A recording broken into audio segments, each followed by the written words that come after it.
Hello people, today I am here to show you a few Bedrock only circuits to flex on your Java friends. Let's just start off with some of my favorites. The 1x2 rising edge monostable. Look at that. Boom. Well, I guess it's also a one tick pulse limiter, but there you go. Only activates on the rising edge, and that's a Bedrock only feature, which is pretty cool. But now, also, if you think about it, you can make a 2x3 tileable. I mean, that's tileable too, but this is tileable. Falling edge monostable. And there you go. Pretty simple how that works.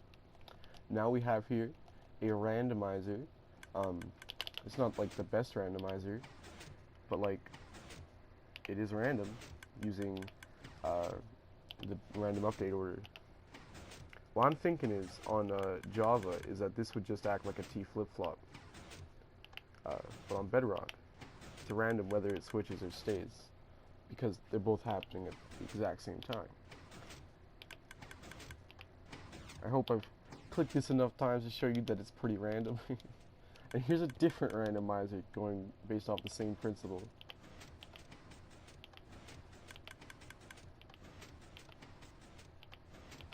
Just going based off piston randomness. There you go. And now this I really like actually. So this turns items directly into pulses at hopper speed. So on Java, you would need to run this through a 2-tick clock, 2 ticks on, 2 ticks off, for a comparator to actually like do it properly. Or you could use a chest and an observer, and it's instant. Or you could do it at hopper speed. So 15 or 16 items in means 16 pulses to this dropper. We should get 16 items here. And huzzah, 16 items. And this one with the hopper underneath it, you don't need a hopper minecart like I thought. You don't need a hopper. There will be no leftover data in the chest, so this won't pulse every time you leave your world like my old designs would. But this is very consistent. As you see, if I put another 16 in there, we'll get 32. And you see, you can even handle large amounts, like if I do a whole 64, or a full, or a half stack. Guess why not? There you go, I'll come back to that. Now, this is a redstone clock that is adjustable based off of redstone inputs. So, as you can see here, if I click all of these, this clock was meant to be designed so you never had to turn it off to recalibrate it. Then I press this button, it's going to empty out this dropper counter, this dropper pulse counter, and then refill it with a different amount of items. So, and I do believe that this is more adjustable than an Ethos hopper clock because you can run any input clock you want into this, including an Ethos hopper clock, which makes it more adjustable. An Ethos hopper clock can, of course, have 5 slots of items. This has 9 slots of items, and this is running at any clock speed, and Ethos hopper clocks are working at hopper speed. So, yeah. I mean, I know you can chain Ethos hopper clocks, but it's very hard to, if you were to do something like this, like emptying it and refilling it, it would be a lot goofier, because you'd have to put a lot more items in to get the same output. Like, for example, this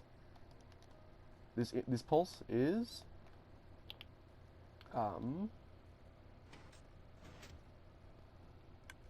8 items. And so if I do, there you go. Now it should be 4. If I do this,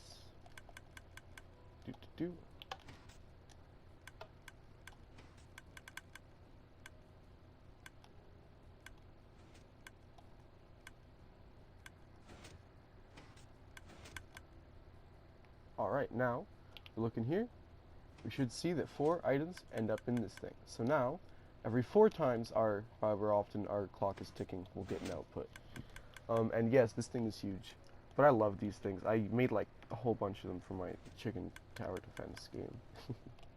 Anyways, so these might confuse you. Alright, so what do you think is going to happen, right, if If we flick this lever, do you think this piston's gonna go? Do you think this piston's gonna go? Or do you think both pistons are gonna go? Alright, let's find out. Only that first piston. That's right. These are seed ticks, and they will only interact with things that take redstone signal and not output redstone signal. And just for, look at this, they do both go, and this is kind of weird. I'm not 100% sure why they go in at the same time. I mean, yeah, okay, I mean, that makes sense, but like, anyways. But look at this. What do you think's gonna happen here? We have redstone dust, kind of hard to see, but it's on there. And then we have a repeater, piston, and then this. So what do you think's gonna happen here if I flick this lever? Well, you can see this piston goes, and this redstone line updates, but this TNT will not explode. And this piston will also not go because it's connected to the same dust. This is a P-tick, and it'll only interact with producers, like repeater or torch. There you go. And of course, just so you know, if I were to, there you go. It does actually explode. Oh yeah, and then this just last thing. Wahaha. That's right. I can do this without wrecking my pistons.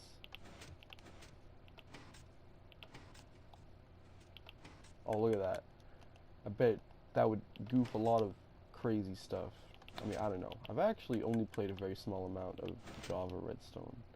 I made a Jeb door with 6 redstone dust and 2 repeaters. And after that, I was like, okay, if you can do that, then I need to find some stuff to make my Java friends jealous. Anyways, I hope you guys like this video. Goodbye.